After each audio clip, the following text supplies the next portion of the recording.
So today's topic is photography.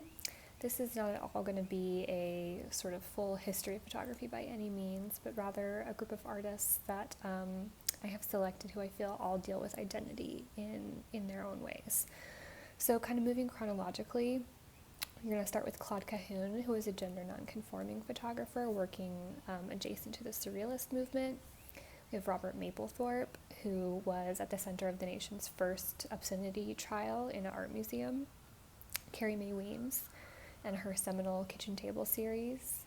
Catherine Opie and her images of sort of the vast multitudes of what she considers to be Americana, including some really powerful self-portraits, which are a couple of my most favorite photographs of all time. We have Wendy Red Star, who's a Native American artist, making kind of humorous commentary on the habit of white America to appropriate indigenous cultures. Then we have Maimouna Garesi, and she's an Italian Senegalese artist who takes photographs celebrating the divinity of Black Muslim women. In the middle of there is the photographer Cindy Sherman, who I just want to spend a little bit more time talking about.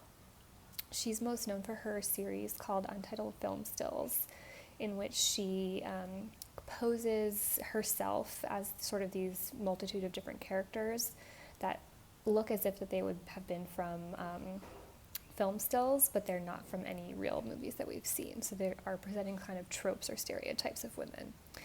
And then from that, or beyond that, in all the rest of her work, she herself is the subject, transforming her body and her face to portray a bunch of different roles. Some work that's not often talked about with her is her series before the Untitled Film Stills called Bus Riders.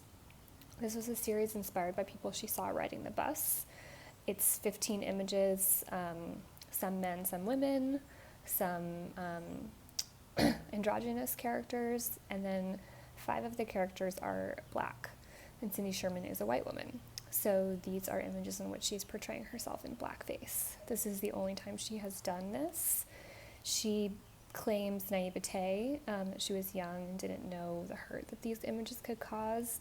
However, much later on in 2000 was the first time she actually had those images printed with the intent to be shown.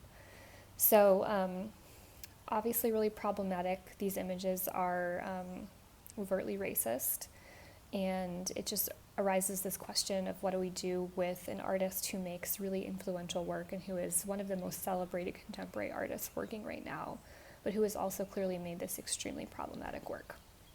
So I'm curious to know what you think. Feel free to comment about that in your forum, as well as answering the question of the day today.